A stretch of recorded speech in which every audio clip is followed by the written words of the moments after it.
और स्वागत है आपका। ब्रेक के बाद बड़ी खबर लखनऊ से आ रही है, जहां 69,000 सहायक शिक्षक भर्ती मामले में हाईकोर्ट की डबल बेंच ने फैसला सुरक्षित रख लिया है। सरकार की अपील पर डबल बेंच में सुनवाई हुई। सिंगल बेंच ने भर्ती प्रक्रिया पर रोक लगा दी थी और सिंगल बेंच के फैसले को डबल बेंच में सरकार ने चुनौती दी थी। वहीं सरकार ने मामले को अर्जेंट बताते हुए आज सुनवाई की मांग की थी।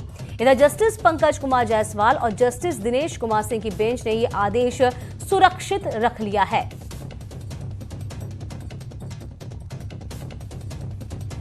तो हाईकोर्ट की डबल बेंच ने फैसले को सुरक्षित रख लिया है, चूंकि 69,000 शिक्षक भर्ती के मामले में लगातार नए खुलासे हो रहे हैं। और इसी के साथ साथ आपको बता दें कि जो ऋषभ हमारे संवाददाता इस पूरी खबर पर बने हुए हैं। ऋषभ, क्या कुछ मेन बिंदु रखे थे सरकार ने, जानकारी?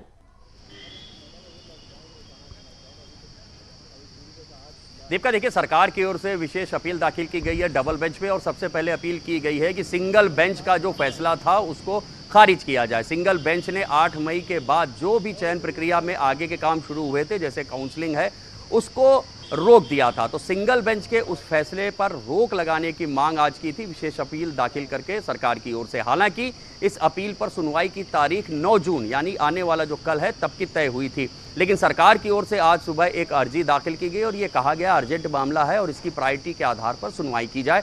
जिसके बाद डबल बेंच ने आज दोनों पक्षों को सुना है और डबल बेंच ने इस सुनवाई के बाद अपना आदेश सुरक्षित रख लिया है।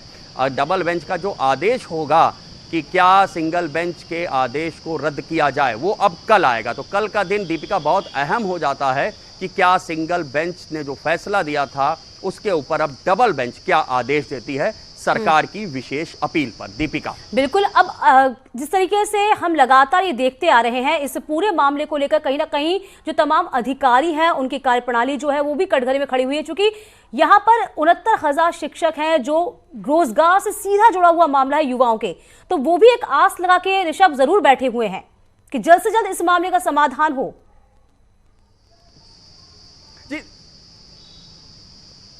जी दीपिका, बिल्कुल आपने सही बात कही। पहले जो बात चल रही थी कट ऑफ को लेकर करके, मामला कोर्ट में गया, फिर कट ऑफ के वाले मामले में सरकार की जीत हुई। सरकार ने सोचा जल्द से जल्द हम रिजल्ट इसका डिक्लेयर कर दें और जल्दी से जल्दी अपॉइंटमेंट लेटर देके इस प्रक्रिया को आगे बढ़ाया जाए। लेकिन इसी बीच एक नया विवाद सामने आ जाता है कि जो आंसर की सरकार की ओर से, विभाग की ओर से रिलीज की गई, उसमें 4 प्रश्नों के उत्तर गलत पाए गए। फिर एक ये नया मामला हो गया। तो अब ये आंसर की को लेकर के जो याचिका दाखिल की गई थी उसमें सिंगल बेंच ने तुरंत पूरी प्रक्रिया पर रोक लगाती थी। अब आज सिंगल बेंच के उस आदेश के खिलाफ विशेष अपील पर सुनवाई हुई है और ये कहा गया है हाईकोर्ट डबल बेंच की ओर से कि अब कल इसके ऊपर आदेश सुनाया जाएगा। सरकार ने की ओर से मांग की गई है कि जो प्रक्रिया काउंसलिंग की शुरू हो गई थी, कम से कम वो प्रक्रिया चलती रहे। बाकी चीजें जो कोर्ट के अंदर चल रही हैं वो भी साइमल्टेनियसली चल सकती है, लेकिन सिंगल बेंच ने आदेश देके उस प्रक्रिया को रोक लगा दी थी।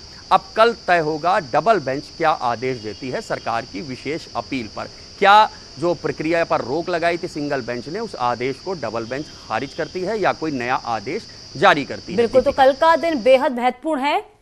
तमाम जानकारी देने के लिए बेहद शुक्रिया। तो बेसिक शिक्षा विभाग में टीचर भर्ती को लेकर कांग्रेस महासचिव प्रियंका गांधी ने यूपी सरकार पर सवाल उठाए हैं। प्रियंका गांधी ने ट्वीट कर लिखा है, 69,000 शिक्षक भर्ती घोटाला उत्तर प्रदेश का व्यापक घोटाला है।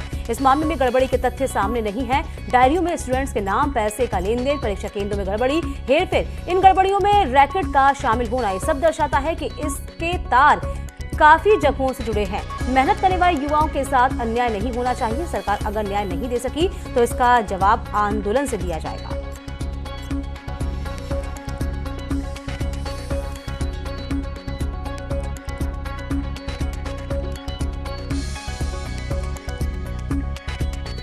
इलाहाबाद हाईकोर्ट की प्रधान पीठ और लखनऊ में आज से खुली अदालत में मुकदमों की सुनवाई शुरू हो गई है।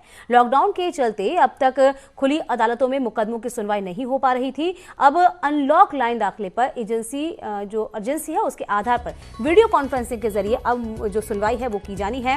वहीं मुकदमों की सुनवाई के लिए कोर्ट के आदेश से 3 जून से मैनुअल दाखिले भी शुरू कर दिए जाएंगे। वकीलों का प्रवेश ई पास के जरिए होगा। वहीं 65 साल से अधिक उम्र के वकीलों की परिसर में एंट्री पर पाबंदी रहनी है। हाईकोर्ट की ओर से उन्हें वीडियो कॉन्फ्रेंसिंग से बहस करने की सुविधा दी जाएगी।